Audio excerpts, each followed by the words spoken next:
A truck so good it became a problem. The Kenworth W900 wasn't just popular, it was worshipped. Drivers didn't just buy it, they built their entire identity around it, named it, painted murals on it, passed it down to their kids. The W900 has been on American roads since 1961, 65 years.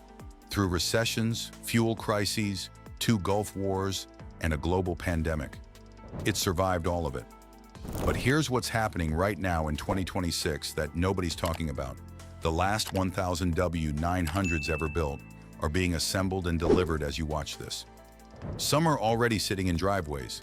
Some drivers are picking them up this week. People are paying well above sticker just to get one. Dealers stopped taking new orders months ago. But here's the question underneath all of that. Kenworth knew this truck was beloved. The demand was clearly still there. So why didn't they just redesign it, update it, keep it alive? That question has an answer. And it's not the answer most people expect. Before you think this is just a story about an old truck getting replaced, stop. Because the real mystery here isn't why the W900 died, it's why Kenworth couldn't save it. Peterbilt faced the exact same regulations, the exact same pressure, and Peterbilt found a way through. Here's what makes that remarkable. Peterbilt and Kenworth are sister companies. Same parent corporation, same engineers, same rulebook. 2 completely different decisions. Why? The answer comes down to one specific problem that most people have never heard of. And once you understand it, the whole story changes. Let's go back to where it all started. It's 1961. America is building interstate highways at a pace the world has never seen. Goods need to move fast, reliably, across thousands of miles of brand new pavement. Kenworth answers with the W900. The design is immediately different from everything else on the road. That long hood, that classic cab-behind-engine layout. It looks powerful, standing still. It looks unstoppable moving. But the W900 was more than good-looking. It was built on a philosophy Kenworth had followed since 1923. Build it strong enough that it never comes back. The W900 was designed around the biggest engines available: Caterpillar, Detroit, Cummins. The hood was long because the engines underneath it were massive. Not for show, for power. Drivers figured this out immediately. A long hood means a big engine. A big engine means pulling power. And pulling power means money. By the late 1960s, the W900 wasn't just a truck. It was the truck that serious owner-operators wanted. The one you bought when you were ready to stop messing around. And then something happened that nobody at Kenworth planned for. The W900's rise to icon status had almost nothing to do with Kenworth's marketing department. It happened because of something that swept across American culture in the mid-1970s. Something that turned truck drivers into folk heroes and turned one specific truck into their symbol.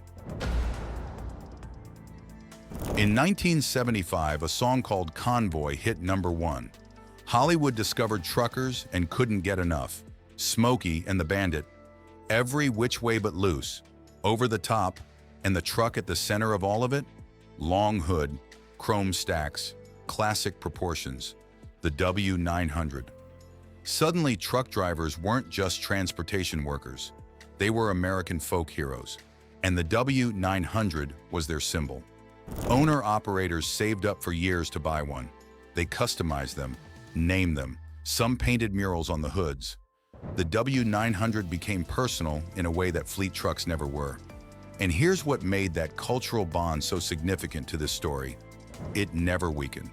Drivers who bought W900s in 1985 are still running them today. Not because they can't afford new trucks, because they don't want new trucks. That loyalty would eventually put Kenworth in an impossible position. But first, the industry was about to change in ways that nobody in 1980 could have predicted. Through the 1990s, new emissions requirements began adding components to diesel trucks that simply hadn't existed before. Exhaust aftertreatment systems, particulate filters, DEF injection systems, each one necessary, each one requiring space. At first, Kenworth's engineers found room. The W900 had been accommodating big, complex powertrains since 1961. They were good at this. They made it work. Then the 2000s brought another round of requirements, then another. And with each cycle, the engineers kept returning to the same constraint, the same wall they'd been quietly working around for years. The W900's hood, not the length of it, the width, that narrow, aggressive profile that made the truck look like nothing else on the road. It set a hard limit on the size of the cooling package underneath. And cooling was becoming critical. Modern emission systems run hotter than the mechanical engines the W900 was designed around. They need larger radiators, more airflow, more space to breathe, space that kept shrinking with every new requirement. Each time the engineers solved the puzzle, the next regulation made it harder. The solutions were getting more complex. The compromises were getting bigger. And somewhere in the middle of that process, nobody can point to the exact moment, the team realized they weren't just solving engineering problems anymore. They were fighting the geometry of the truck itself. So Kenworth kept fighting, kept finding ways to keep the W900 alive without fundamentally changing what it was. And for a while it worked. But there was another truck company watching from across the highway, facing the exact same problem. And what they did next forced Kenworth to ask a question they'd been avoiding. Through the 2000s and into the 2010s, Kenworth worked systematically to extend the W900's life. They integrated every new emissions component as regulations required: DEF tanks, particulate filters, after-treatment systems. Whatever the industry was adding, the W900 got fitted, packaged, made to work inside an architecture that was never designed to hold any of it. They added fuel-saving options, low rolling resistance tires, aerodynamic mirror caps, chassis skirts, small gains that added up without touching the hood design. By 2019, Kenworth moved the W900 to built-to-order status. No longer on dealer lots, now a custom build placed by request. It was the first public sign that the hallway was winning. But to understand what Kenworth was really up against, you have to look at what happened at their sister company and why it makes the W900's fate even harder to understand. Peterbilt and Kenworth are not competitors in the traditional sense. They're both owned by the same parent company. They share engineering resources, supplier relationships, and regulatory timelines. When emissions rules tighten, they tighten for both companies simultaneously.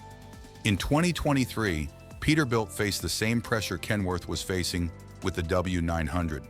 Its iconic 389, a truck with the same cultural weight, the same devoted following, could no longer continue in its existing form. Same parent company, same regulations, same deadline. Peterbilt's answer was the 589. They kept the long hood proportions, they kept the classic silhouette. But underneath, the 589 was substantially redesigned. Wider hood, repositioned components, revised cooling architecture, to accommodate what modern regulations required while preserving the visual identity drivers recognized. Whether the 589 truly carries the soul of the 389 is something owner-operators debate to this day. But Peterbilt made the call, evolve or end, and they chose to evolve. So why didn't Kenworth do the same thing? The answer comes down to a single dimension, one measurement, and it changed everything.